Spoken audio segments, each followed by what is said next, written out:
Hi guys, thank you for joining me again, and I'm just going to jump right in because there's a lot of information that I want to cover. A couple of weeks ago I said that I wanted to do a video on the lesser banishing ritual of the Pentagram, just because it is one of, if not the core foundational practice of ceremonial magic.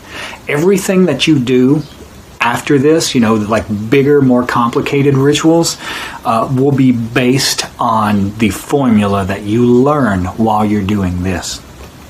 This is one of those things that you won't find a great deal of information about this technique, not in books or on the internet. I mean, what I mean by that is if you research it, either the LBRP is what they call it for short, or the Lesser Banishing Ritual of the Pentagram, most of the information that you'll find will say it's a protection ritual or a protective ritual that banishes energy from the area that you're performing it in.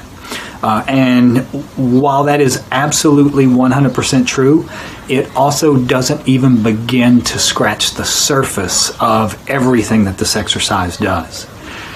I learned a lot of this through trial and error over the past 20 years or so. I've done this ritual almost daily for that amount of time. A lot of times more than once daily. You can do this several times, even back to back to back, and it has cumulative benefits. I made a few notes for myself, so I'm going to refer to those just so that I don't go blank or leave anything out.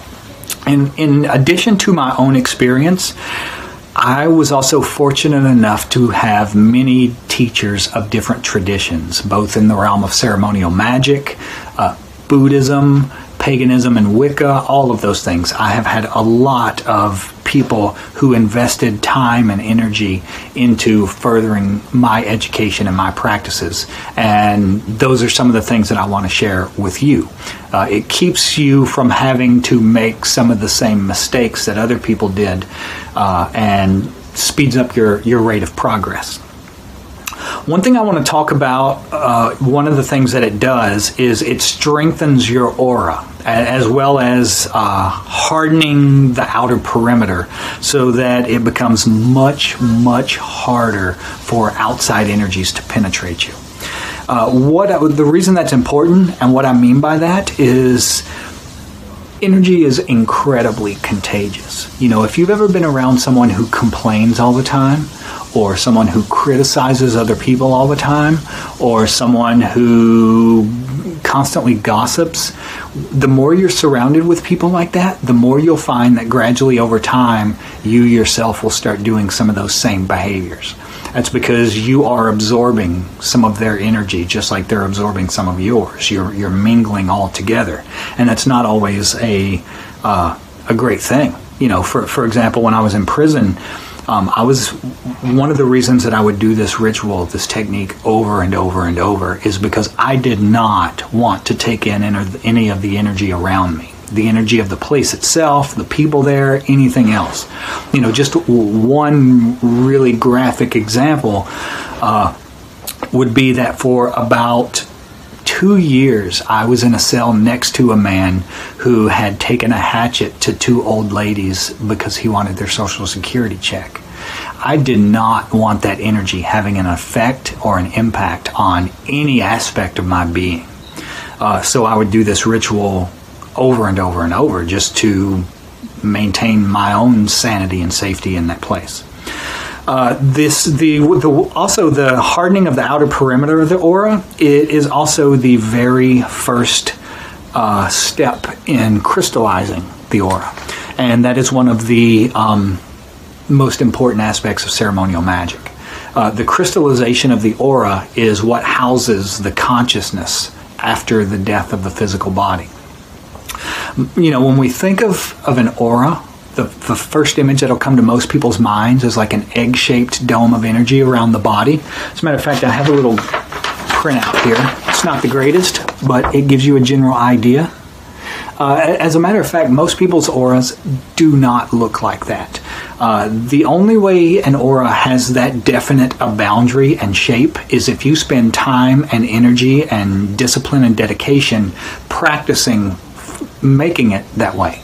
Most people's energy systems, most people's aura looks more like if you've ever been riding down the highway on a hot summer day and you see that heat rising off of the asphalt in the distance.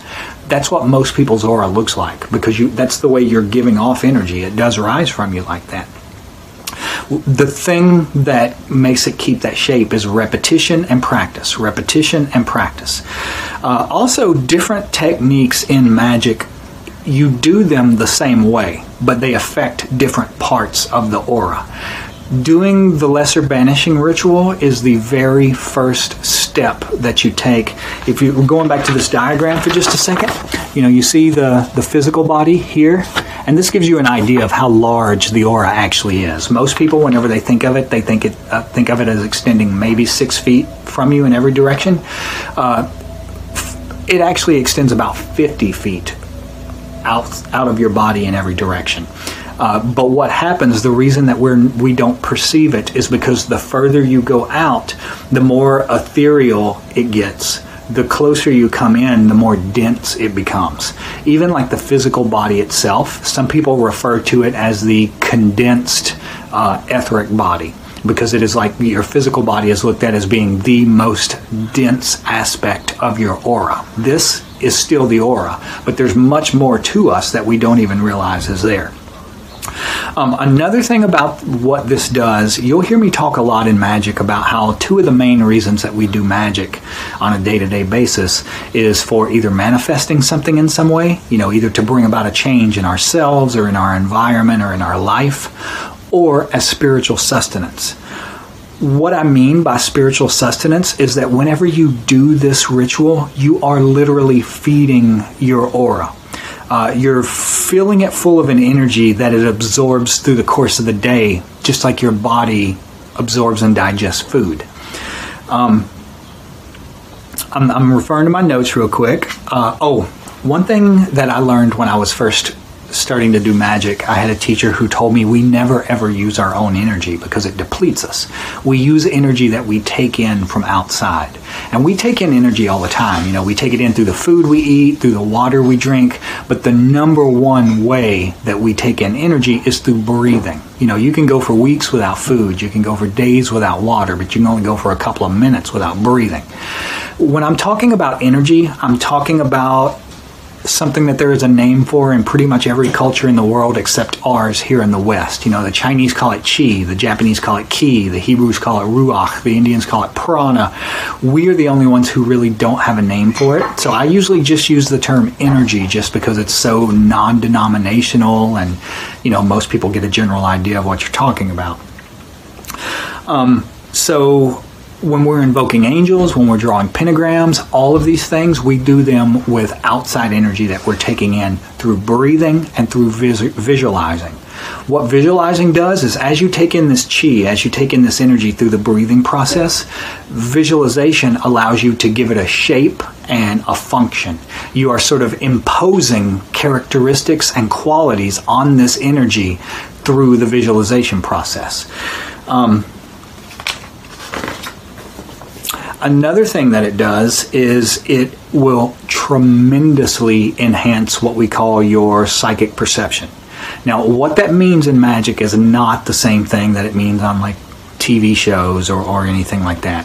What we're talking about in ceremonial magic when we say psychic perception, we are talking about our ability to perceive and direct and work with currents of subtle energy.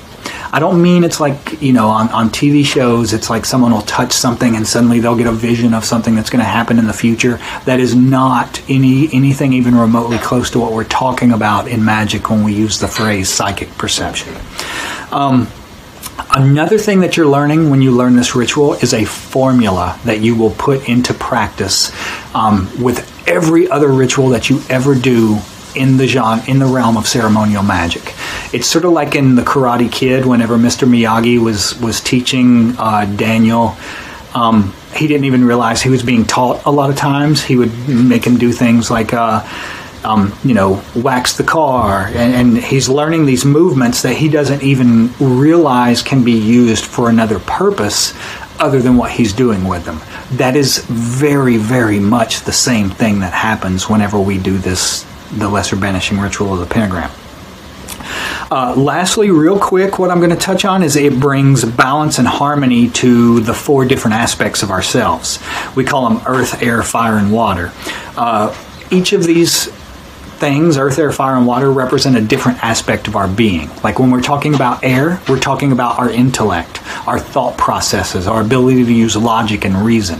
When we're talking about water, we're talking about our emotions, our dreams, our unconscious mind, all of that internal stuff that deals with the emotions is water.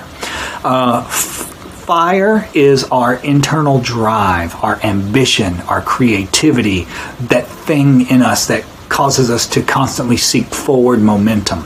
That's fire. Earth would be anything to do with the physical body. You know, flesh and blood, bones. It can also be about your... Earth also encompasses material, you know, your finances, anything in that vein. So what you're doing is bringing those 4 things into alignment and balance. You know, and when they get out of balance, what I mean by that is if you've ever, you know, people who think themselves around and around in a circle, they can never take an action because they're rethinking everything over and over. Those are people who have too much of the air energy in their system. People who get lost in their own emotions to the point where they can't make logical, reasonable decisions because everything is coming from the heart. That's people who have too much of the water energy in their system. When we're doing this technique, we're bringing all 4 of those things into balance. Whenever I do the next video, I am going to actually I'm going to describe to you and tell you how to do this ritual step by step. I just wanted to give you a little more information in this one so that you know exactly what it is that you're doing. Okay, guys, I hope you find this interesting and that you are excited about getting started doing this. I also hope you're well and doing fine, and I'll talk to you back here soon. Thank you guys so much for your support, for your love, and for everything else, and I'll talk to you later. Bye-bye.